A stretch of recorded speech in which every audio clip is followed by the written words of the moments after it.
ஆ, நல்லது. நாங்க இன்றைய நாளிலும் கூட அ நீதிமொழிகள் 3வது அதிகாரத்திலே 5வது பாடத்துக்கு நாங்க வந்திருக்கிறோம்.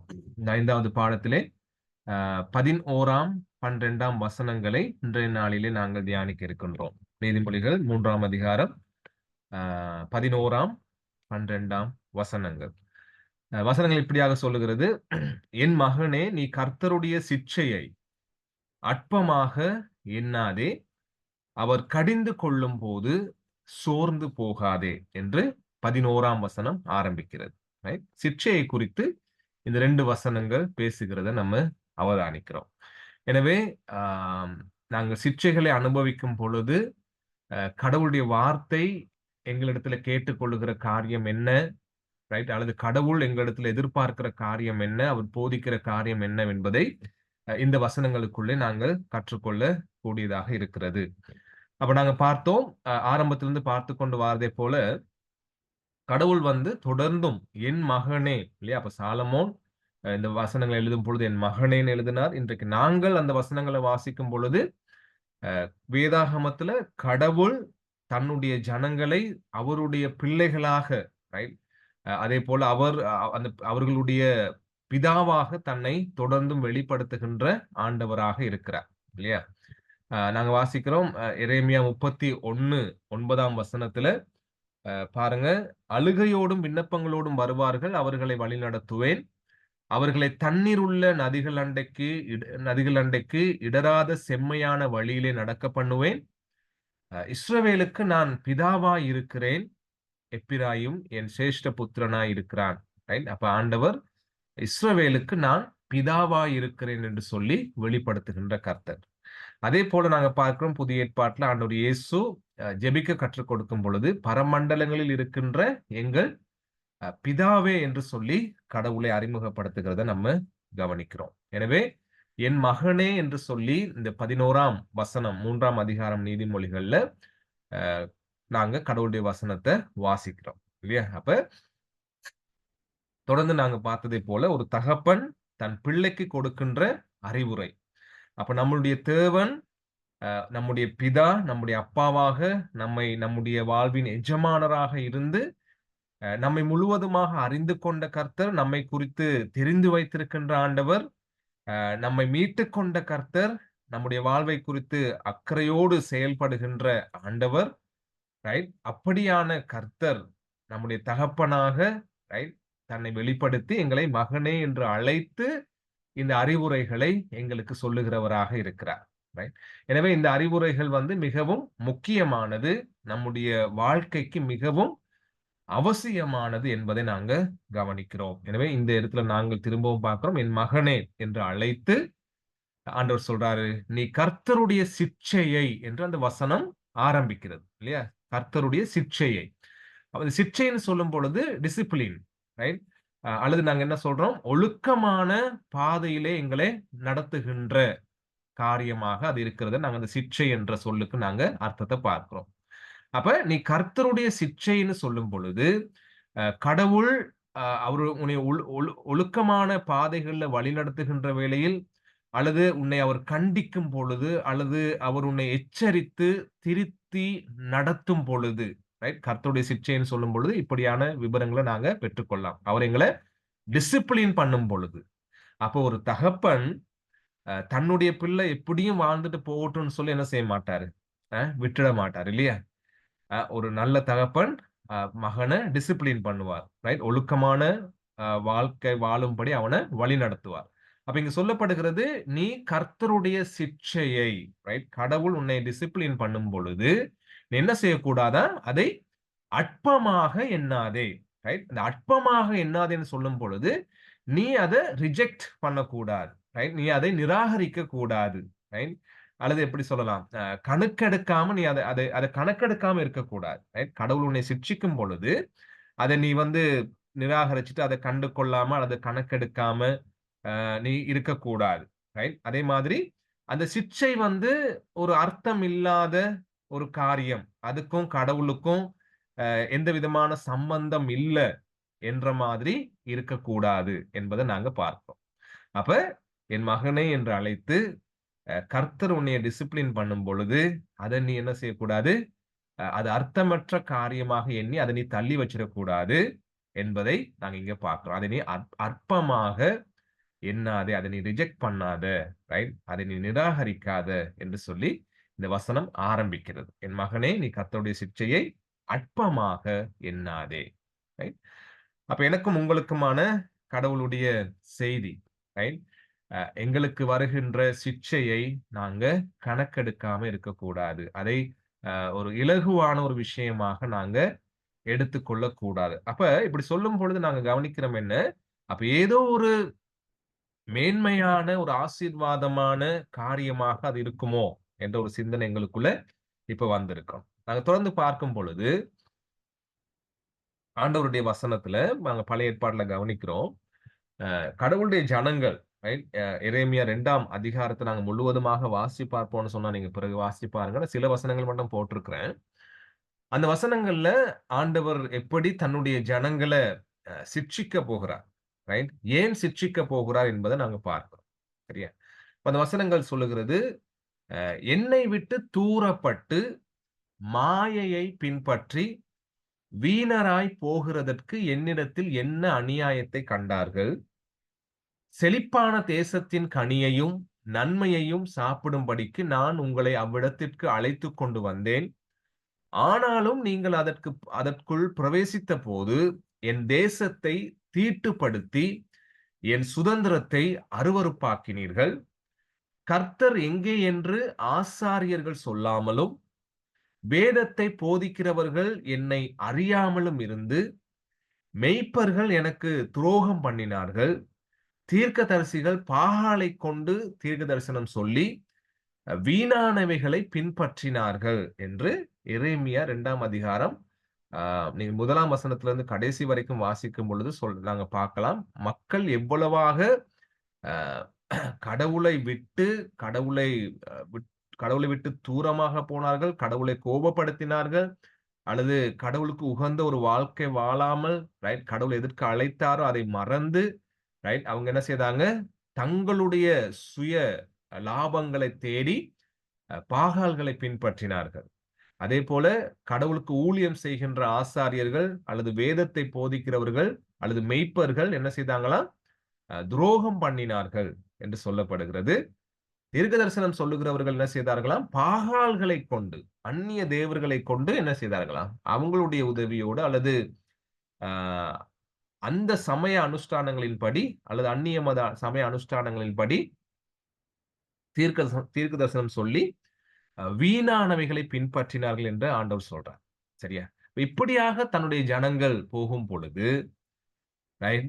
ஒரு தகப்பன், ரைட்? தன்னை தகப்பனாக வெளிப்படுத்தி, அந்த இஸ்ரவேல் ஜனங்கள் எகிப்துல அடிமையாக இருக்கும் பொழுது, மோசேக்கு சொன்னார், "நீ போய் சொல்லு பார்வோனுக்கு, என்னுடைய சிரேஷ்ட புத்திரனை, ரைட்? விடுதலையாக்கு" என்று சொல்லி சொன்னார். தன்னுடைய பிள்ளைகளாக அவங்கள காண்பிக்கிறார்.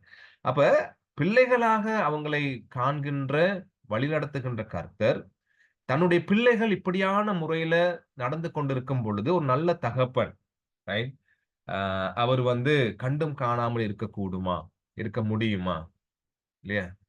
இன்னும் சில வசனம் பாருங்க. எரேமியாவுல 17ஆம் அதிகாரம் 23ல, அவர்களோ கேளாமலும், தங்கள் செவிகளை சாயாமலும் போய், கேளாத படிக்கும், புத்தியை ஏற்றுக்கொள்ளாத படிக்கும், தங்கள் கழுத்தை கடினப்படுத்தினார்கள். ரைட்? என்று நாங்க அங்க வாசிக்கிறோம். அதே மாதிரி அந்த வசனம் தொடர்ந்து போகுது. எரேமியா 32ஆம் அதிகாரம் 33, 34ல வாசிக்கிறோம். முகத்தை அல்ல முதுகை எனக்கு காட்டினார்கள். நான் ஏற்கனவே அவர்களுக்கு உபதேசித்தும் அ அவர்கள் புத்தியை ஏற்றுக்கொள்ள செவி கொடாமல் போனார்கள். நான் உபதேசிக்கிறேன். ஆனா அவர்கள் என்னுடைய புத்தியை ஏற்றுக்கொள்ளும்படி செவி கொடுக்காம இருக்கிறாங்கன்னு சொல்றாரு ஆண்டவர். அடுத்து பார்க்கிறோம். அவர்களின் நாமம் தரிக்கப்பட்ட ஆலயத்தை தீட்டுப்படுத்தும்படிக்கு தங்கள் அருவருப்புகளை அதிலே வைத்தார்கள். சரியா?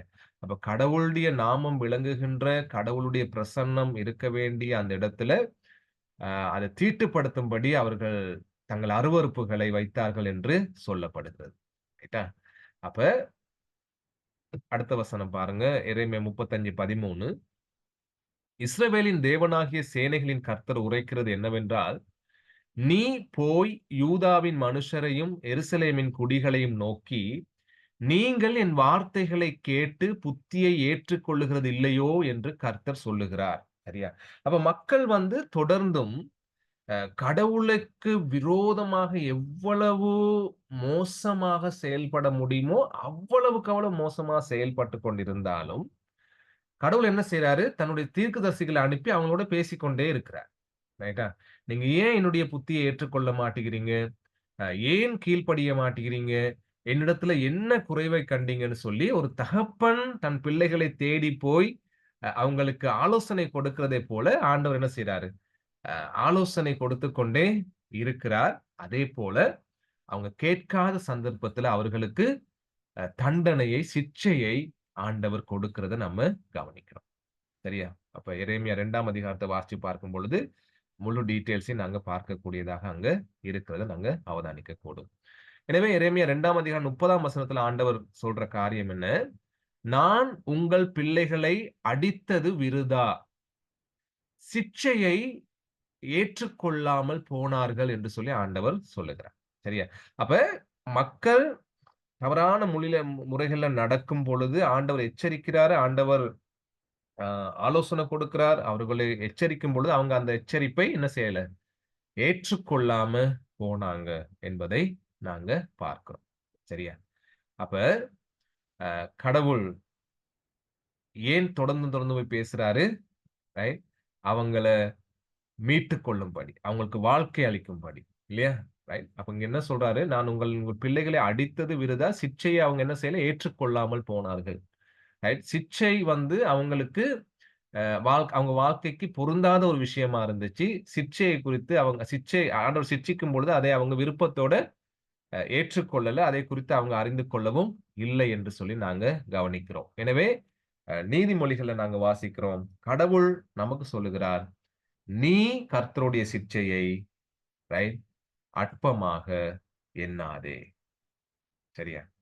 கடவுள் ஒரு தகப்பனைப் போல எங்களுக்கு சொல்லுகின்ற ரைட் எங்களை சிட்சிக்கின்ற அந்த காரியங்கள நாங்க ரிஜெக்ட் பண்ணக்கூடாது. அதை அற்பமாக நாங்கள் எண்ணக்கூடாது என்று சொல்லி இந்த வசனம் எங்களுக்கு சொல்லுகிறத நாங்க பார்க்கிறோம். சரியா? இப்போ இப்ப அ சில நேரங்கள்ல கிறிஸ்தவர்கள் நினைக்கிறது என்னன்னு சொன்னா, இந்த சிட்சிப்புக்கும் கிறிஸ்தவ வாழ்க்கைக்கும் எந்த விதமான சம்பந்தமும் இல்லன்னு சொல்லி நினைக்கிறது. சரியா? இப்ப இன்றைக்கு இருக்கிற கிறிஸ்தவத்தின் நிலைமை இதுதான். சரியா? அதாவது ஒரு கிறிஸ்தவனாக ஒருவன் இருப்பான்னு சொன்னா, அவனுடைய வாழ்க்கையில துன்பம் இருக்க முடியாது. எந்த விதமான இழப்பும் இருக்க முடியாது. சுகவீனங்கள் வர முடியாது. தோல்விகள் வர முடியாது. பிரச்சனைகள் வர முடியாது.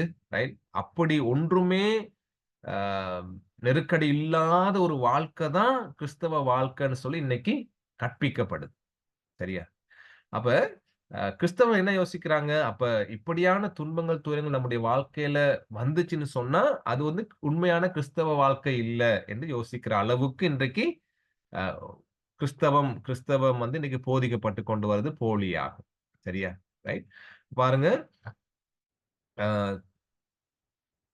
துன்பம், துக்கம், துயரம், ஏமாற்றம், விமர்சனம், தோல்வி, வருத்தம், இழப்பு, ரைட்? இவைகள் எல்லாம் இருந்தா, இது ஒரு கிறிஸ்தவ வாழ்க்கை இல்லன்னு நாங்க நினைக்கிறோம். இன்னைக்கு நினைக்கிற அளவுக்கு இன்னைக்கு கிறிஸ்தவம் போய் கொண்டிருக்கு. இவைகள்லாம் வந்தா என்ன செய்றாங்க? அவைகளை மறைக்கிறாங்க கிறிஸ்தவர்கள். ஏன்? வெட்கமா இருக்கு அவங்களுக்கு. அவங்க என்ன யோசிக்கிறாங்க, நாங்க கிறிஸ்தவங்களா இருந்தா இதெல்லாம் இருக்கக்கூடாது. இதெல்லாம் இருந்தா மத்தவங்களுக்கு முன்பாக அது ஒரு வெட்கமான ஒரு விஷயம் என்று மறுபக்கமாக அதை மறைக்கிறவங்களாக இருக்கிறாங்க. காரணம் என்ன? இவைகள் எல்லாம் கிறிஸ்தவ வாழ்க்கைக்கு சொந்தம் இல்லாத ஒரு விஷயம்னு சொல்லி நினைக்கிறாங்க. சரியா? அப்ப இப்ப கடவுள் மக்கள மீட்டுக் கொண்ட பொழுது, அந்த மக்களுடைய வாழ்க்கையில எகிப்தில நடைபெற்ற அந்த பழக்கவழக்கங்கள், ரைட்? அந்த வாழ்க்கை முறை அநேகமாக அவங்களுடைய வாழ்க்கையோட ஒட்டிக் கொண்டிருந்தத நாம அவதானிக்கலாம். சரியா? அப்ப அதே போல தான் நம்முடைய வாழ்க்கையும் கூட இல்லையா? சரியா? சில நேரங்கள்ல நம்ம வாழ்ந்த சூழ்நிலை, ரைட்? நம்ம வாழுகின்ற சமூகம் அல்லது நம்முடைய பின்னணி, நம்மளுடைய சிந்தனை, ரைட்? இப்படியாக நாங்களும் வாழ்ந்து கொண்டிருந்தோம். இப்ப கடவுள் வந்து என்ன செய்றாரு? அப்படியான ஒரு சூழ்நிலையில இருந்து, ரைட்? அப்படியான ஒரு பழக்கவழக்கங்களோடு வாழ்ந்து கொண்டிருந்த அந்த சூழ்நிலையில இருந்து கடவுள் என்ன செய்றாரு? தனக்காக மக்களை மீட்டுக் கொள்ளுகிறார். ரைட். தனக்காக மீட்டுக் கொள்ளும் பொழுது, அவர்களை அங்க அவர் தனக்காக அழைக்கும் பொழுது, அவருடைய எதிர்பார்ப்பு என்ன? அந்த அழைக்கப்பட்ட ரைட் அந்த அழைக்கப்பட்ட அழைப்புக்கு ஏற்ற விதமாக அ மக்கள் வாழ வேண்டும் என்று கடவுள் எதிர்பார்க்கிறவராக இருக்கிறார். சரியா? அப்ப தன்னுடைய இஷ்டத்தின்படி, தன்னுடைய வார்த்தைகளின்படி, தான் எதிர்பார்க்கின்ற பிரகாரமாக அந்த ஜனங்கள் வாழும்படியாக கடவுள் என்ன செய்றாரு? அவர்களுக்கு அவருடைய வாழ்க்கையில சிட்சைகளை அனுமதிக்கிறவராக இருக்கிறார். ரைட்? நம்முடைய வாழ்க்கையில தேவனுக்கு உகந்த பிரகாரமான காரியங்கள் வெளிப்பட வேண்டும் என்பதற்காகவும், நம்முடைய வாழ்க்கையில் இருக்கின்ற பழைய சிந்தனைகள் அல்லது வாழ்க்கை முறை, இவைகளை நம்முடைய வாழ்க்கையிலிருந்து விலக்கி, கடவுளுக்கு உகந்த, கடவுளுக்கு ஏற்ற பிரகாரமாக வாழ வைக்கிறதுக்காக கடவுள் என்ன செய்றாரு? சிட்சைகளை எங்களுக்கு கொடுக்கின்றவராக இருக்கிறார். சரியா? அப்ப கடவுள் சிட்சிக்கும் பொழுது, அது மூலம் எங்களுக்கு என்ன கிடைக்குது? நாங்க கடவுள நம்பி, ரைட், அவர்ல சார்ந்து கொள்றதுக்கு அது எங்களுக்கு உதவி செய்யுது. ரைட்டா? அதே மாதிரி அவருடைய வழிகள்ல நடக்கிறதுக்கு அது எங்களுக்கு உதவி செய்கிறதாக இருக்கும் என்பத நம்ம பார்க்கிறோம். ரைட்? அப்ப வசனம் சொல்லுகிறது, "என் மகனே, நீ கர்த்தருடைய சிட்சையை அற்பமாக எண்ணாதே." சரியா? ஏன் எண்ணக்கூடாது? அந்த சிட்சைகள் எங்களுக்கு ஒரு ஆசீர்வாதமாக இருக்கிறது என்பதை நாங்க காண்றோம். சரியா? அப்ப கடவுளை சார்ந்து கொண்டு அல்லது கடவுள்ல நம்ம அவர நம்பி, ரைட், அவர் இல்லாவிட்டால் எனக்கு வாழ்க்கை இல்லை என்பதை உணர்ந்து, அவர் உதவி செய்யாவிட்டால் எனக்கு நான் பெலனற்றவனாக போயிருவேன் என்பதை உணர்ந்து, அவர்தான் என்னுடைய கோட்டை, என்னுடைய கன்மலை, என்னுடைய அடைக்கலம். அவர் இல்லாமல் எனக்கு முழுமையான பாதுகாப்பு வேற எங்கும் இல்லை என்பதை உணர செய்றதுக்காக சில நேரங்கள்ல ஆண்டவர் சிட்சைகளை நம்முடைய வாழ்விலே அனுமதிக்கிறவராக இருக்கிறார். எனவே வசனம் சொல்லுகிறது, "என் மகனே, நீ கர்த்தருடைய சிட்சையை அற்பமாக எண்ணக்கூடாது." ரைட்? அது மிகவும் பெருமதியானது என்பதை நமக்கு காண்பிக்கிறார். இப்ப வசனம் தொடருது எப்படி? எப்படி அந்த வசனம் முடியுது? "என் மகனே, நீ கர்த்தருடைய சிட்சையை அற்பமாக எண்ணாதே. அவர் கடிந்து கொள்ளும் பொழுது சோர்ந்து போகாதே" என்று ஆண்டவர் சொல்றார். சரியா? வழமையாகவே ஒரு சிட்சை, ரைட், நமக்கு வந்துச்சுன்னு சொன்னா, ஒரு சோர்வு உண்டாகும். ஒரு கேள்வி வரும் இல்லையா? தொடர்ந்து நம்முடைய வாழ்க்கையில இப்படியான காரியங்கள் வந்துச்சுன்னு சொன்னா. ரைட்? பாருங்க, எழுதியிருக்கிறோம். அவர் நம்மை கண்டிக்கும் பொழுது அல்லது திருத்தும் பொழுது வெறுப்படையக் கூடாது. இப்ப இங்க சொல்லப்பட்டிருக்கு இல்லையா? சோர்ந்து போகக்கூடாதுன்னு சொல்லி. அந்த சோர்ந்து போகக்கூடாது, சோர்ந்து போகாதே என்றதுக்கான சரியான விளக்கம் எப்படி கொடுக்குறாங்கன்னு சொன்னா, வெறுப்படையாதே என்று சொல்லப்படுகிறது. சரியா? அப்ப கடிந்து கொள்ளுதல்னா என்னது? கரெக்ஷன். ஆண்டவர் எங்கள திருத்தும் பொழுது. சரியா? கடிந்து கொள்ளும் பொழுது நாங்க வெறுப்படையக்கூடாது. கடவுள் எங்களுடைய வாழ்க்கையை திருத்தும் பொழுது, கடவுள் எங்களுடைய வாழ்க்கையை உருவமைக்கும் பொழுது, ரைட், அ நாங்க வெறுப்படையக்கூடாது என்று அந்த வசனம் முடியுது. சரியா? அப்ப அ ஒரு விஷயத்துல நம்ம திருத்தும் பொழுது, அது கஷ்டமா தான் இருக்கும் நமக்கு. இல்லையா? இப்ப நம்மளே நம்முடைய வாழ்க்கையில சில பிழைகளை கண்டு, அதிலிருந்து திருந்தி, சரியான முறையில எங்களுடைய வாழ்க்கைய ஒழுக்கமாக, டிசிப்ளினா கொண்டு நடத்தணும்னு சொல்லி யோசிப்போம்ன்னு சொன்னா, அது அர்ப்பணிப்புள்ளது, கடினமானது. இல்லையா? அது மாதிரி வேற யாரும் எங்கள திருத்தும் பொழுது, ரைட், எங்களுடைய அ காரியங்கள எங்களுடைய அந்தரங்கமான காரியங்கள அல்லது எங்களுடைய வெளிப்படையான பாவங்கள எங்களுக்கு காண்பிக்கும் பொழுது, அது எங்களுக்கு கஷ்டம் தான். இல்லையா? சில நேரங்கள்ல அப்படி காண்பிக்கும்பொழுது எங்களுக்கு எரிச்சல் வரலாம். அல்லது கோபம் வரலாம். சரியா? அப்ப அ கடவுள் எங்கள திருத்தும் பொழுது, அவர் எங்கள கடிந்து கொள்ளும் பொழுது, எங்களுக்கு சில நேரங்கள்ல வெறுப்பு உண்டாகலாம். ரைட்டா? அ சில நேரங்கள் கடவுள் மேல எங்களுக்கு அ கோபம் வரலாம். சரியா? சில நேரங்கள்ல சோர்வு அ அல்லது கடவுள விட்டுட்டு வெளியில நம்ம எங்கேயாவது போயிட்டு நம்ம தனியா வாழுவோம். ரைட்? கடவுளோடு இருக்கிற உறவு எனக்கு வேண்டாம் என்ற சில நேரங்கள்ல அப்படியான எண்ணங்கள் நமக்கு ஏற்படலாம். தொடர்ந்தும் சிட்சிக்கப்படும் பொழுது, அல்லது சிட்சைகளுக்குள்ள நாங்க போகும் பொழுது, ஒரு விதமான வெறுப்பு நமக்கு வரக்கூடும். சரியா? ஆண்டவர் திருத்தும் பொழுது எங்களுக்கு அப்படியான சிந்தனைகள் வரக்கூடும். ஏன்னா, திருத்தம் செய்யும் பொழுது என்ன ஏற்படுது? நாங்க இவ்வளவு காலம் நம்பி இருக்கிற காரியங்கள் மாற்றப்படும், திருத்தப்படும் பொழுது இல்லையா? அதே மாதிரி நாங்கள் இவ்வளவு காலம் நம்பியிருந்த எங்களுடைய சிந்தனைகள், செயல்கள் அவைகள திருத்த செய்யும் பொழுது மாற்றம் உண்டாகும் அவைகள்ல. அப்படி மாற்றம் உண்டாகும் பொழுது என்னுடைய சுயநலம் பாதிக்கப்படும். என்னுடைய சுய ஆசைகள் பாதிக்கப்படும். ரைட்? அப்படி பாதிக்கப்படும் பொழுது அது எங்களுக்கு ஒரு வெறுப்பையும், ஒரு எரிச்சலையும், சோர்வையும் அது ஏற்படுத்தும். ஆகவே வசனம் சொல்லுது, அவர் உன்னை கடிந்து கொள்ளும் பொழுது, அவர் உன்னை கரெக்ட் பண்ணும் பொழுது, நீ வெறுக்கக்கூடாது. அதுல நீ சோர்ந்து போகக்கூடாது. ரைட்? என்பதை ஆண்டவருடைய வசனம் இங்க சொல்லித் தருது. இலகுவா நாங்க விளங்கிக் கொள்றதுக்காக என்னாகமம் 21ஆம் அதிகாரத்துல 5ஆம் வசனத்துல நாங்க அவதானிக்கிறோம். ஜனங்கள் அந்த வசனத்தை நான் வாசிக்கிறேன். ஜனங்கள் தேவனுக்கும் மோசேக்கும் விரோதமாக பேசி, நாங்கள் வனாந்தரத்திலே சாகும்படி நீங்கள் எங்களை எகிப்து தேசத்திலிருந்து வரப்பண்ணினது என்ன? இங்கே அப்பமும் இல்லை, தண்ணீரும் இல்லை. இந்த அற்பமான உணவு எங்கள் மனதுக்கு வெறுப்பா இருக்கிறது என்றார்கள். இப்ப கடவுள் தன்னுடைய ஜனங்களை வனாந்திரத்திலே வழிநடத்தி கொண்டு வரும் பொழுது, ரைட்? அங்க அவங்க சொல்ற காரியம் என்ன? இங்க சாப்பாடு அப்பமும் இல்லை, தண்ணீரும் இல்லை. ஆண்டவர் கொடுக்கின்ற மன்னாவை பார்த்து என்ன சொல்றாங்க?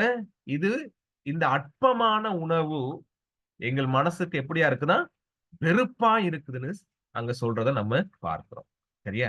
இப்ப எகிப்துல இருந்து வெளியே வர்ற ஜனங்களுக்கு கடவுள் தன்னுடைய நியாயப்பிரமாணத்தை, கடவுளுடைய வார்த்தையை கொடுத்து தன்னுடைய இஷ்டத்தின்படி அவங்க வாழணும் என்பதை கற்பிக்கிறது மாத்திரமன்றி, வனாந்தரம் வந்து அவங்கள கரெக்ட் பண்ணுகின்ற அவங்கள சிட்சிக்கின்ற, அவங்களுடைய வாழ்க்கையை தேவனுக்கு உகந்த விதமாக மாற்றுகின்ற ஒரு இடம் வனாந்தரம். இல்லையா? அவங்களுக்கான இந்த ட்ரெய்னிங் கொடுக்கப்படுகின்ற சென்டர் அது. இது வனாந்தரம். ஆனா அங்க அந்த ட்ரெய்னிங்குள்ள போகும் பொழுது இவங்க என்ன சொல்றாங்க? சாப்பாடு குறைவுபடும் பொழுது வெறுப்பா இருக்கிறதுன்னு சொல்லி அவங்க சொல்றத நம்ம பார்க்கிறோம். ஆனா நீதிமொழிகள்ல நமக்கு என்ன ஆண்டவர் சொல்றாரு? நீங்க கடவுள் உங்கள கண்டிக்கும் பொழுது, அவர் உங்கள திருத்தும் பொழுது, நீங்க வெறுக்கக்கூடாது அத. ரைட்? சோர்வடையக்கூடாது. ரைட்? அ கடவுளுக்கு விரோதமாக பேசும்படி நீங்க செயல்படவும் கூடாது என்பதை நாங்க காண்றோம். அப்ப வனாந்தரத்தின் ஜனங்கள் வனாந்தரத்துல போகும்பொழுது, அவங்க அந்த ட்ரெய்னிங்ல அந்த கடினத்தின் மத்தியில ஆண்டவர் இருக்கிறத நம்ம பார்க்கிறோம். ஆண்டவருடைய காரியங்கள். ரைட்டா? அப்ப ஆண்டவர் எங்களுக்கு சொல்றாரு, அவர் கடிந்து கொள்ளும் பொழுது நீங்க சோர்ந்து போக வேண்டாம் என்று சொல்றார். இப்ப நாங்க பார்க்க போறோம். ஏன் கர்த்தருடைய சிட்சையை அற்பமாக எண்ணக்கூடாது? ஏன் அவர் எங்களை கரெக்ட் பண்ணும் பொழுது நம்ம வெறுப்படையக்கூடாது அல்லது சோர்ந்து போகக்கூடாது என்பதை நம்ம அடுத்த வசனத்திலிருந்து நாங்க கவனிக்க இருக்கிறோம். ஏன் இந்த காரியங்கள்ல இந்த காரியங்களை நாங்க சோர்ந்து போகக்கூடாது? அடுத்த வசனம் சொல்லுகிறது, நீதிமொழிகள் 3ஆம் அதிகாரம் 12ஆம் வசனம், தகப்பன் தான் நேசிக்கிற புத்திரனை சிட்சிக்கிறது போல கர்த்தரும் எவனிடத்தில் அன்பு கூறுகிறாரோ அவனை சிட்சிக்கிறார். சரியா? ஏன் அற்பமா எண்ணக்கூடாது? ஏன் நாங்க சோர்ந்து போகக்கூடாது சிட்சைகளை அனுபவிக்கும் பொழுது? ஏனென்று சொன்னால், கடவுள் யாரைத்தான் சிட்சிக்கிறாரா? யாரை அன்பு கூறுகிறாரோ, எவனிடத்தில் அன்பு கூறுகிறாரோ அவனை சிட்சிக்கிறார். ரைட்டா? அப்ப நாங்க சிட்சைகளை அனுபவிக்கும் பொழுது அன்பானவர்களே, நாங்களுக்கு விளங்குகிற காரியம் என்ன? கடவுள் என்னை அன்பு கூறுகிறார். அன்பின் நிமித்தம் என்னை சிட்சிக்கிறார். அப்ப பாருங்க, ரெண்டு தகப்பனை பத்தி இந்த வசனம் சொல்லுது. ரைட்? தகப்பன் தான் நேசிக்கிற புத்திரனை சிட்சிக்கிறது போல. அப்ப உலகத்துல எங்களுடைய தகப்பன், சரீரத்துல இருக்கிற எங்களுடைய தகப்பன் எங்களை என்ன செய்யறாரு? நல்ல தகப்பன் சிட்சிக்கிறார். ரைட்டா? எதுக்காக சிட்சிக்கிறாரு? அவர் அனுபவம் உள்ளவர், அவர் காரியங்களை அறிந்தவர். எனவே அவர் வந்து தன்னுடைய மகனை நேசிக்கிறதுனால, அவர் மேல அன்பு வச்சிருக்கிறதுனால, அவன் சரியான வழியில போகணும் என்றதுக்காக சிட்சிக்கிறார். இல்லையா? இங்க சொல்லப்படுது, அதே போல கர்த்தரும், ரைட், அந்த அப்பாவை போல, ரைட், என் மகனேன்னு சொன்னார் இல்லையா, அந்த கர்த்தர், ரைட், என் சேஷ்ட புத்திரனை விடு என்று சொன்னார் இல்லையா எகிப்துல போய், அந்த கர்த்தர், ரைட், என்னுடைய பிள்ளைகள்னு சொன்னார் இல்லையா அந்த கர்த்தர், ரைட், என்னவா, எவனிடத்துல அன்பு கூறுகிறாரோ அவனை சிட்சிக்கிறார் என்று அந்த வசனம் எங்களுக்கு சொல்லுகிறது. ரைட்? அப்ப ஆகவேதான் நம்ம சோர்ந்து போகக்கூடாதுன்னு சொல்லி நாங்க பார்க்கிறோம். அப்பா, அம்மா எங்கள ஏசுனாலும், அப்பா, அம்மா எங்கள அடிச்சாலும், எங்கள எங்களுக்கு நல்லதுக்காகத்தான் செய்றாங்கன்னு ஒரு காலத்துல நம்ம சொல்லுவோம். இல்லையா? ஆகவே நாங்க என்ன செய்ய மாட்டோம், அவங்க எங்கள திட்டுனாலும், ஏசினாலும் சரியான திசையில வழிநடத்த தான் செய்றாங்க என்று சொல்லி நாங்க அத வெறுக்க மாட்டோம். ரைட்? அப்ப அதே மாதிரி இங்க நாங்க பார்க்கிறோம், கடவுள் எங்க மேல வச்சிருக்கிற அன்பின் நிமித்தம், ரைட், எங்களை திருத்துகிறார். ரைட், எங்களை கரெக்ட் பண்ணுகிறார் என்பதை நாங்க அவதானிக்கிறோம். ரைட், அது அன்பினாலே வருகின்ற திருத்தம், அன்பினாலே வருகின்ற சீர்திருத்தம். ஆகவே நீ என்ன செய்யாத, ரைட், சோர்ந்து போகாதே, வெறுப்படையாதே, எரிச்சல் கொள்ளாதே, உன்னுடைய கடினங்களுக்குள்ள நீ போகும் பொழுது எரிச்சல் அடையாதே என்று ஆண்டவர் சொல்லுகிறத நாங்க பார்க்கிறோம். அன்பின் நிமித்தம் எங்களை சிட்சிக்கின்ற கர்த்தர். இப்ப பாருங்க, உபாகமம் 8ஆம் அதிகாரத்துல 2ஆம் வசனத்திலிருந்து 6ஆம் வசனம் வரை நான் வாசிக்கிறேன். உன் தேவனாகிய கர்த்தர் உன்னை சிறுமைப்படுத்தும் படிக்கும் தம்முடைய கட்டளைகளை நீ கைக்கொள்வாயோ கைக்கொள்ள மாட்டாயோ என்று அவர் உன்னை சோதித்து உன் இருதயத்தில் உள்ளதை நீ அறியும் படிக்கும் உன்னை இந்த 40 வருஷம் அளவும் வனாந்தரத்திலே நடத்தி வந்த எல்லா வழிகளையும் நினைப்பாயாக. என்ன வசனம் சொல்லுது? கடவுள் உன்னைய சிறுமைப்படுத்தும்படிக்கு வனாந்தரத்துக்கு கொண்டு போனாராம். ரைட்டா? உன்னைய பெருமைப்படுத்துறதுக்கு இல்ல, உன்னை சிறுமைப்படுத்துறதுக்கு. சரியா? அதே மாதிரி அவர் உன்னைய சோதிக்கிறதுக்காக அங்க கொண்டு போனார்ன்னு சொல்லப்படுது. ரைட்டா? ஏன் சோதிச்சாரா? உன் இருதயத்தில் உள்ளவைகளை நீ அறியும்படிக்கு. அதாவது உன்னுடைய குணாதிசயம், உன்னுடைய தன்மைகள் என்பது அந்த உன் இருதயத்தின் அந்த மோசமான தன்மை என்ன? நீ கடவுளுக்கு கீழ்ப்படுகிறாயா அல்லது இல்லையா? எப்படியான முரட்டாட்டம் உள்ளவனாக இருக்கிறாய் என்பதை நீ உணர்ந்து கொள்ளும்படிக்கு ஆண்டவர் என்ன செய்தாராம்? அந்த வனாந்தர வழியாக அவங்கள கூப்பிட்டு கொண்டு போய், அதுல அவங்களுக்கு என்ன செய்தாராம்? அடுத்த வசனம் சொல்லுது, அவர் உன்னை சிறுமைப்படுத்தி, உன்னை பசியினால் வருத்தி, ரைட்டா? சாப்பாடு கொடுக்கல ஆண்டவர். வருத்தினாராம் பசியில. ரைட்டா? எதுக்கு வருத்தினார்? மனுஷன் அப்பத்தினால் மாத்திரமல்ல, கர்த்தருடைய வாயிலிருந்து புறப்படுகிற ஒவ்வொரு வார்த்தையினாலும் பிழைப்பான் என்பதை உனக்கு உணர்த்தும்படிக்கு நீயும் உன் பிதாக்களும் அறியாதிருந்த மன்னாவினால் உன்னை போஷித்தார். ரைட்டா? அப்ப பசியினால அவங்கள வருத்தினாராம். ஆண்டவர் சாப்பாடு கொடுக்கல அவங்களுக்கு. ரைட்? ரொம்ப பசி. ரைட்? அது ஒரு சிட்சையாக அவங்களுக்கு வருது. ஏன் அந்த சிட்சை?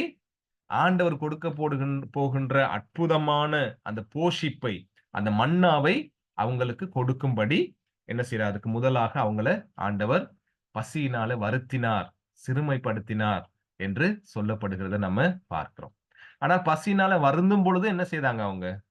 அவங்க இருதயத்தை நீ அறியும்படிக்கு உன்னை நான் வழிநடத்தினேன் சொன்னார் இல்லையா? அப்ப பசியினால் வருந்தும் பொழுது எப்படி அவங்க இருதயம் செயல்பட்டது? அந்த இருதய தன்மை எப்படியானது? உடனே மோசைய பிடிச்சு கல்லடிக்கணும். ரைட்? அப்படி இல்லாட்டி அவங்கள பார்த்து சொல்லணும், நாங்க ஆம், எகிப்துல நல்லா சாப்பிட்டுக்கிட்டு நல்லா சந்தோஷமா இருந்தோம். இந்த கடவுள் எங்கள கூப்பிடுறாருன்னு சொல்லி இந்த வனாந்தரத்துல கொண்டு வந்து எங்கள கொண்டு வந்தீங்களா? என்பதுதான் அவங்களுடைய இருதய தன்மை. ரைட்? கடவுள் நன்மை செய்தா அல்லேலூயா ஸ்தோத்திரம். ரைட்? ஆனால் எங்களுக்கு சிட்சைகளை அனுமதிக்கும் பொழுது, ரைட், எப்படி முரட்டாட்டம் உள்ளவர்களாக அல்லது கடவுள் எங்கள கொல்றதுக்காக இங்க கொண்டு வந்திருக்கிறாரு. இந்த இந்த காட்டுல எங்களுக்கு மேசைய கடவுள் ஆயத்தப்படுத்துவாரா சாப்பிடுறதுக்கு? ரைட்? இறைச்சி கொடுப்பாரா? என்று கடவுள எதிர்த்து கேள்வி கேட்கின்ற அந்த தன்மைய அவங்களுக்கு காண்பிக்கிறார் ஆண்டவர். நீங்க இப்படியாப்பட்டவங்க தான். ரைட்? உங்களுடைய இருதய குணாதிசயத்தை நீங்க நீங்க கண்டு கொள்ளணும். உங்களுடைய பாவம் என்னவென்பதை நீங்க உணரணும் என்பதை அந்த வனாந்தர பயணத்துல அந்த ட்ரெய்னிங்குள்ள அவங்களுக்கு அத காண்பிக்கிறார் ஆண்டவர். சரியா? அடுத்த வசனம். இந்த 40 வருஷமும் உன் மேல் இருந்த வஸ்திரம் பழையதாய் போகவும் இல்லை, உன் கால் வீங்கவும் இல்லை. ஒருவன் தன் புத்திரனை சிட்சிக்கிறது போல உன் தேவனாகிய கர்த்தர் உன்னை சிட்சிக்கிறார் என்று நீ உன் இருதயத்திலே அறிந்து கொள்வாயாக. ஆகையால் உன் தேவனாகிய கர்த்தரின் வழிகளில் நடந்து அவருக்கு பயப்படும்படிக்கு அவருடைய கற்பனைகளை கைக்கொள்ள கடவாய். சரியா? அப்ப அந்த சிறுமைப்படுத்தப்படுகின்ற, பசியினால் வருத்தப்படுகின்ற அந்த அனுபவம் வந்து, அந்த அனுபவத்துக்குள்ள போகும் பொழுது ஆண்டவர் காண்பிக்கிறார், ஒருவன் தன் புத்திரனை மகனை சிட்சிக்கிறது போல உன் தேவனாகிய கர்த்தர் உன்னை சிட்சிக்கிறார் என்பதை நீ என்ன செய்யணும்? உன் இருதயத்தில் அறிந்து கொள்ளணும். ரைட்? அதாவது அந்த தேவனுக்கு உகந்த விதமாக உன்னை வாழ பண்ணும்படி அவருடைய கட்டளைகளை நீ கைக்கொள்ள வேண்டும் என்பது என்ற அந்த தன்மையை உனக்குள்ளே கொண்டு வருவதற்காக ஆண்டவர் அந்த சிட்சைகளை உங்களுக்கு வழங்கினார் என்று சொல்லி இந்த உபாகமம் 8ஆம் அதிகாரம் 2 இருந்து 6 வரையிலும் நாங்க சுருக்கமா பார்க்கிறோம். சரியா? அதே மாதிரி பாருங்க, எபிரேயர்ல 12ஆம் அதிகாரம் 5 இருந்து 11. சீக்கிரமா வாசிக்கிறேன். அன்றியும் என் மகனே, கர்த்தருடைய சிட்சையை அற்பமாக எண்ணாதே. அவரால் கடிந்து கொள்ளும் பொழுது சோர்ந்து போகாதே. இப்ப நீதிமொழிகள்ல சொல்லப்பட்ட அதே வார்த்தைய பவுல் எபிரேயர்ல எடுத்து பாவிக்கிறார்.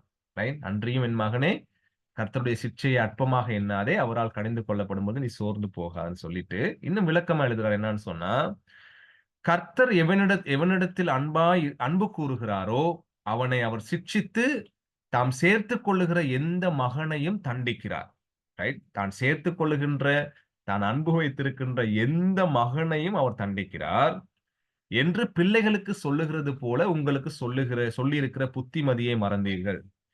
நீங்கள் சிட்சையை சகிக்கிறவர்களாய் இருந்தால் தேவன் உங்களை புத்திரராக எண்ணி நடத்துகிறார்.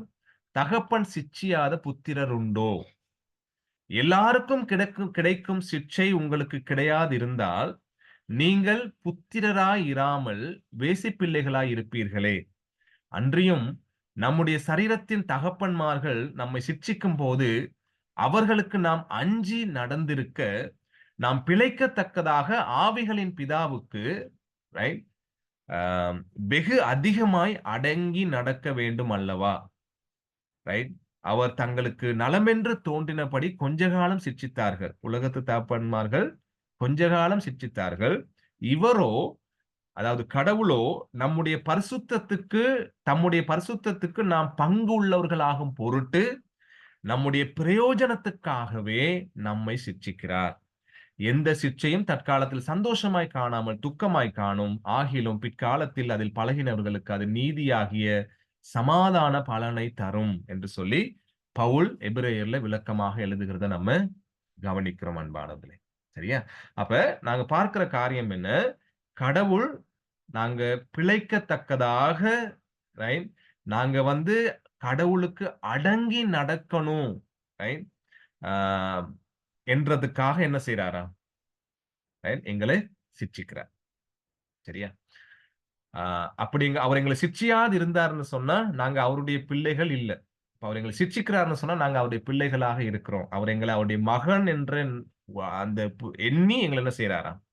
எங்களை சிட்சிக்கிறவராக இருக்கிறார் என்பதை நாங்க பார்க்கிறோம். முக்கியமா அவர் தன்னுடைய பரிசுத்தத்துக்கு நாங்க பங்குள்ளவர்களாக மாறணும் என்பதற்காகவே நம்மை சிட்சிக்கிறார். அப்ப எங்களுடைய சிட்சை நமக்கு பிரயோஜனமானது, நம்முடைய வாழ்க்கைக்கு பிரயோஜனமானது. கரெக்ஷன் அல்லது கரெக்ஷன் நம்முடைய வாழ்க்கைக்கு மிகவும் பிரயோஜனமானதுன்னு சொல்லி இங்க எபிரேயர்ல பவுல் எழுதுகிறத நம்ம காண்றோம் அன்பானவர்களே. சரியா? அப்ப அந்த வசனத்தை நாங்க திரும்பவும் பார்க்கிறோம். 10ஆம் வசனத்துல தம்முடைய பரிசுத்தத்துக்கு பங்குள்ளவர்களாகும் பொருட்டு தான் நம்மள என்ன செய்யறார்? ஆண்டவர் சிட்சிக்கிறாராம். அப்ப சிட்சையின் நோக்கம் என்ன? நாங்கள் கடவுளை போல கடவுளுடைய குணாதிசயத்துல வளரும்படி எங்களை சிட்சிக்கிறார் ஆண்டவர். சரியா? அதே எபிரேயர்ல 12ஆம் அதிகாரம் 14ஆம் வசனத்துல வாசிக்கிறோம், யாவரோடும் சமாதானமாய் இருக்கவும் பரிசுத்தம் உள்ளவர்களாய் இருக்கவும் நாடுங்கள், பரிசுத்தம் இல்லாமல் ஒருவனும் கர்த்தரை தரிசிப்பதில்லை. அப்ப ஆண்டவர் எங்களை சிட்சிக்கிறதுக்கான காரணம் என்னது? பரிசுத்தத்துல நாங்க வளரணும் என்றதுக்காக. பரிசுத்தத்துல வளரணும் என்றதுக்காக ஏன் சிட்சிக்கிறாரு? ஏன் நாங்க பரிசுத்தத்துல வளரணும்னு சொன்னா, பரிசுத்தம் இல்லாமல் ஒருவனும் என்ன செய்ய முடியாது? கடவுளை தரிசிக்க முடியாது. அப்ப எங்களை சிட்சிக்கிறதுக்கான காரணம் என்ன? நாங்கள் கடவுளை தரிசிக்கிறவர்களாக வாழணும் என்பதற்காக. கடவுளை உணர்ந்து, அவரோடு இடைப்பட்டு, அவரோடு உறவாடி, ரைட்? ஒரு வாழ்க்கைய இந்த பூமியில அப்படியான ஒரு நல்ல வாழ்க்கைய இந்த பூமியில வாழ வேண்டும் என்பதற்காக ஆண்டவர் என்ன செய்றாரு? எங்களை சிட்சிக்கிறார். ரைட்? நீங்கள் பரிசுத்தம் உள்ளவர்களாக வேண்டும் என்பதே தேவனுடைய சித்தமா இருக்கிறது. அந்தபடி நீங்கள் வேசி மார்க்கத்துக்கு விலகி இருந்துன்னு சொல்லி 1 தெசலோனிக்கர் 4:3 நம்ம வாசிக்கிறோம். ரைட்டா? கடவுளுடைய சித்தம் தான் என்னது நம்முடைய வாழ்க்கை குறித்து? நாங்கள் பரிசுத்தம் உள்ளவர்களாக மாற வேண்டும். அப்ப நாங்க பரிசுத்தம் உள்ளவர்களாக மாற வேண்டும் என்பதற்காகவும், நாங்கள் பரிசுத்தம் உள்ளவர்களாக மாறினாதான் கடவுளை தரிசிக்க முடியும். கடவுளோடு நெருங்கி உறவாட முடியும். ரைட்? என்பதற்காகவும் ஆண்டவர் என்ன செய்றாரு? இந்த பரிசுத்தத்தின் பங்குள்ளவர்களாக மாறும்படி எங்களை சிட்சிக்கிறவராக இருக்கிறார் என்பதை நாங்க பார்க்கிறோம். ஆகவேதான் கடவுளுடைய வசனம் சொல்லுது, நீங்க அத சிட்சைய அற்பமாக எண்ணக்கூடாது. அப்ப சுருக்கமா நான் இந்த ஸ்லைட்ல போட்டிருக்கிற சில காரியங்கள, சிட்சை வந்து ஆ கடவுளுடைய குமாரன் ஆண்டவர் இயேசு கிறிஸ்து ரோமர்ல நாங்க வாசிக்கிற மாதிரி 8ஆம் அதிகாரத்துல, அவருடைய சாயலுக்கு ஒப்பாக மாறும்படி சிட்சை எங்களுக்கு உதவி செய்கிறது. ரைட்டா? ஆ அதாவது அவருடைய அன்பில, அவருடைய மன்னிப்புல, ரைட்? அவருடைய அந்த பொறுமை, ரைட்? என்ற அந்த குணாதிசயங்கள்ல சாந்தம், நீடிய பொறுமை, இச்சையடக்கம் போன்ற குணாதிசயல நாங்க வளரும்படி கடவுள் எங்களுக்கு சிட்சைகளை அனுமதிக்கிறார். ரைட்? அடுத்து பார்க்கிறோம், அ அந்த நாங்க ஏற்கனவே பார்த்த மாதிரி பரிசுத்தத்தில் பங்குள்ளவர்களாகும்படி எங்களை சிட்சிக்கிறார். ரைட்டா? அப்ப பரிசுத்தத்தில் பங்குள்ளவர்களாகும்னு சொல்லும்பொழுது நாங்க என்ன கவனிக்கிறோம்? வேறு பிரிக்கப்பட்ட ஒரு வாழ்க்கைக்கு ஏற்ற விதமாக நாங்க வாழும்படி, அல்லது ஆவிக்குரிய, ரைட்? கடவுளுக்குள்ளான வாழ்க்கையில நாங்க முதிர்ச்சி அடையும்படி கடவுள் எங்களுக்கு சிட்சைகளை அனுமதிக்கிறவராக இருக்கிறார். ஆகவே நீங்க அத அற்பமாக எண்ண வேண்டாம். ரைட்டா? அப்ப நாங்க இந்த உலகத்திலிருந்து எப்படி எகிப்திலிருந்து கடவுள் ஜனங்களை வெளிய கூப்பிட்டு கொண்டு வந்தாரோ, அதேபோல எங்களையும் இந்த உலகத்திலிருந்து ஆண்டவர் அவருக்காக அழைத்திருக்கிறார். அதுதான் பரிசுத்தம்னு சொல்றோம். அப்ப அவருக்காக அழைக்கப்பட்ட அந்த வாழ்க்கையில நாங்க வளரும்படி, ரைட்? அவருடைய குணாதிசயத்துல வளரும்படி கடவுள் சிட்சைகள் எங்களுக்கு அனுமதிக்கிறார். சரியா? அப்படி அனுமதிக்கும் பொழுது, நாங்க அவருக்குள்ள வளர்றதுக்கு அது இலகுவா இருக்கும். சரியா? அப்ப நாங்க ஏற்கனவே படிச்சிருக்கிறோம். எப்படி அந்த களிமண்ண கொண்டு வந்து அத வந்து தனக்கு ஏற்ற பாத்திரமாக ஆண்டவர் வடிவமைக்கிறார்ன்னு சொல்லி. அதே மாதிரி நாங்க பார்க்கிறோம் அந்த பொன், ரைட்? அந்த குகையிலிருந்து அந்த பொன்களை கொண்டு அந்த மண்ணுக்குள்ள இருந்து அந்த பொன்னை, தங்கத்த கொண்டு வந்து அத உருக்கி, அத நெருப்புல போட்டு, ரைட்? அத சுட்டு, அத கடைசியில அது பளபளப்பாக மாறும். இல்லையா? அப்ப கடவுள் எங்களை அவரைப் போல மினுங்க செய்றதுக்காக, அவருடைய குணாதிசயத்துல வளர செய்றதுக்காக ஆண்டவர் அந்த பொண்ணுக்கு கொடுக்கின்ற அந்த சுத்திகரிக்கிறதுக்காக கொடுக்கப்படுகின்ற அந்த காரியத்தைப் போல, நம்முடைய வாழ்க்கையிலும் சுத்திகரிப்பின் ஒரு காரியமாக இந்த சிட்சையை ஆண்டவர் எங்களுக்கு கொடுக்கிறவராக இருக்கிறார். அப்ப சிட்சிக்கப்படும் பொழுது எங்களுடைய பெருமை இல்லாம போகுது. தலைக்கனம் இல்லாம போகுது. ரைட்? அதே மாதிரி நீதிமொழிகள் நாங்க ஏற்கனவே படிச்சதைப் போல, நாங்க ஞானின்னு நெனச்சுக்கிட்டு இருப்போம் இல்லையா? ஞானின்னு சொல்லி. எனக்கு தான் எல்லாமே தெரியும். ரைட்? சில சிட்சைகள்ல நாங்க மாட்டிக்கொள்ளும் பொழுது, ரைட்? அந்த சிட்சைகள் எங்கள என்ன செய்யுது? எங்களுடைய அறிவு ஒண்ணுமே இல்ல. எங்களுக்கு ஒண்ணுமே முடியாது. கடவுள் இல்லாட்டி எங்களுக்கு வாழ்க்கையே இல்லன்னு சொல்லி, அவர்ல எங்கள போய் சார்ந்து இருக்க வைக்குது. டிஃபைன் பண்ண பண்ணுது அது எங்கள. ரைட்? அப்ப அதே மாதிரி சில பாவங்கள்ல துணிகரத்தோட நம்ம வாழ்ந்துகிட்டு இருப்போம். இல்லையா? யாரும் எனக்கு ஒண்ணும் சொல்ல முடியாதுன்னு சொல்லிட்டு. அப்ப கடவுள் எங்களுக்கு சிட்சைகளை சில நேரங்கள்ல அனுமதிக்கும் பொழுது, மனம் திரும்புவதற்கு அது என்ன செய்யுது எங்களுக்கு? உதவி செய்கிறதாக இருக்கிறது. சரியா? இப்ப பாருங்க அந்த அ இளைய மகன், சரியா? எங்களுக்கு இலகுவா புரிஞ்சு கொள்றதுக்காக. அவன் ரொம்ப சந்தோஷமா போனான். பசியில வருந்துனான். ரைட்? அருவருப்பான பன்றி குடிசைக்குள்ள போக வேண்டிய நிலைமை ஏற்பட்டுச்சு. பசியில வருந்துனதுனால, அந்த பன்றிகள் சாப்பிடுகின்ற சாப்பாட சாப்பிடுவோமா என்ற யோசனை வந்துச்சு. ரைட்?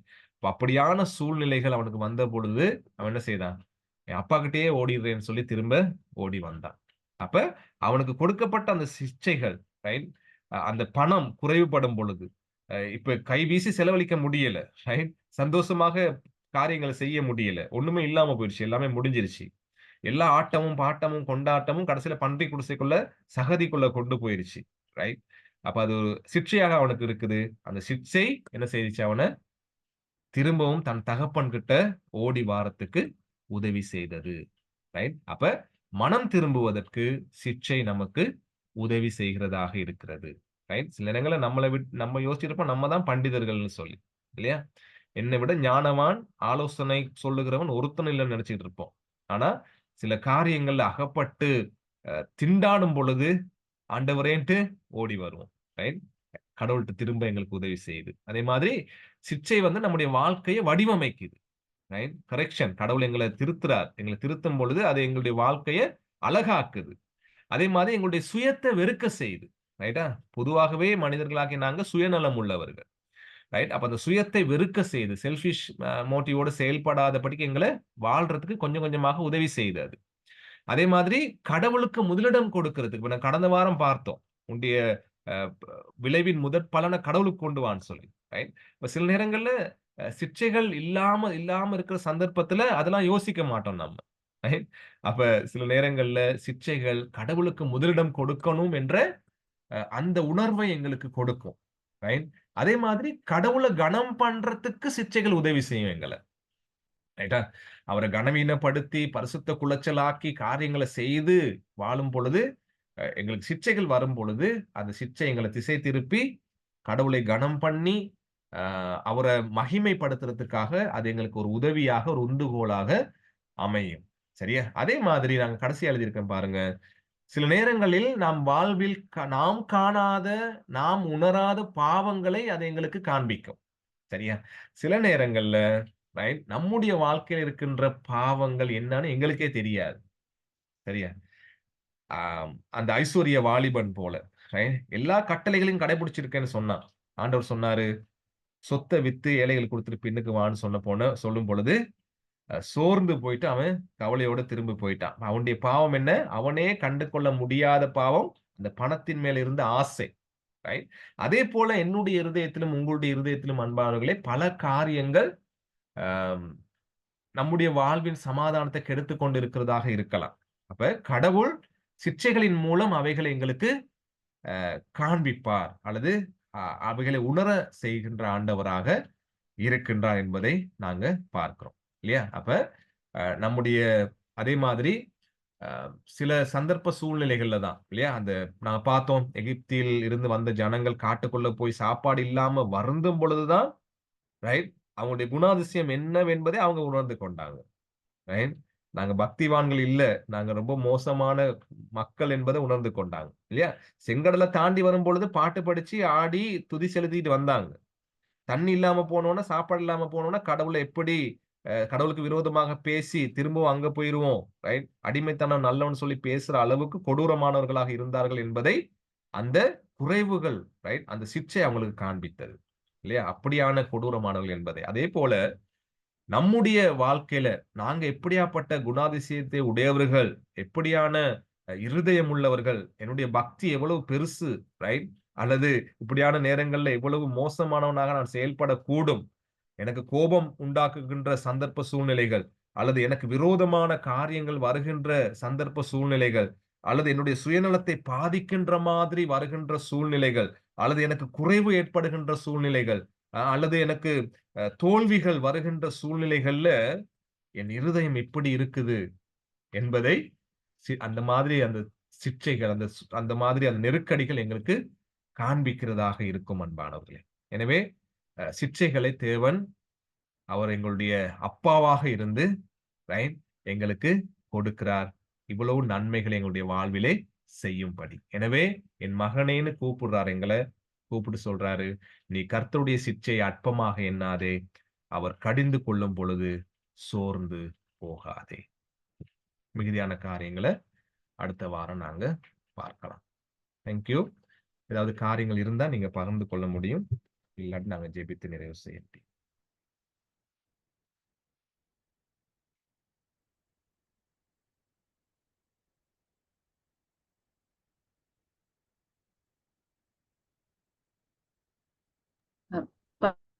பாஸ்டர்.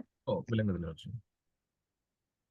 இல்ல இல்ல, நான் படிச்ச விஷயம் உண்மைக்குமே நீங்க கடைசியா சொன்ன மாதிரி நாங்க அந்த வனாந்தர லைஃப் வாழ்க்கை மாதிரி அந்த அதே மாதிரி ஒரு காரியங்குள்ள போற நேரம் தான் எங்களுடைய டிசிப்ளின் நாங்க எப்படி இருக்கிறோம் கடவுளுடைய உறவுங்கிறத எங்களுக்கு உண்மையில அது வெளிப்படுத்தும். நாங்க சில நேரம் நாங்க இந்த காரியங்கள்ல இருந்து விலகி இருந்தா நாங்க நல்லவங்களா இருக்கலாம்னு சில நேரம் நாங்க யோசிக்கிறது. ஆனா அப்படி இல்லை, நாங்க நிறைய விஷயங்களை கோ த்ரூ பண்ற நேரம் தான் எங்களுடைய கிறிஸ்தவ வாழ்க்கை எப்படி இருக்குங்கிறது நாங்க அப்ப அந்த பொறுமையா சமாதானத்தோடு இருக்கோமா. இப்ப சில நேரம் எனக்கும் யோசிச்சு நாங்க எங்களுக்கு அது ஒரு நபராகவும் இருக்கலாம். நாங்க சில நேரம் அதுகள்ல இருந்து அவாய்ட் ஆக நினைப்போம். ஆனாலும் அந்த காரியங்கள் எங்களுக்கு இருக்கிறது எங்களை டிசிப்ளின் பண்றது கற்றுக்கொண்டேன். அடுத்தது நாங்க உண்மையில தேவனுடைய வார்த்தையில நாங்க எப்ப கற்பனைகள்ல நாங்க அதுல டிசிப்ளின் இருக்கிற நேரம் எங்களோட உலக வாழ்க்கையிலையும் குடும்பத்துல இருக்கலாம், இப்ப வேலை செய்யற இடங்கள் இருக்கலாம்.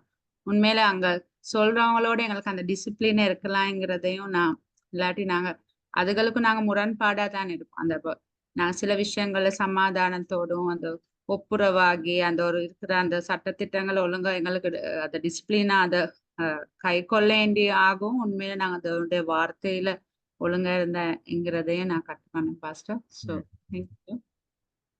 நிச்சயமா கடவுள் அப்படியான சூழ்நிலைக்குள்ள அனுப்புகிறதும் எங்களுக்கு தருவதும் எங்களுக்கு இப்படி நன்மைக்கானது என்பதை நாங்க பார்த்திருந்தோம். தேங்க்யூ. வேறு யாரும்?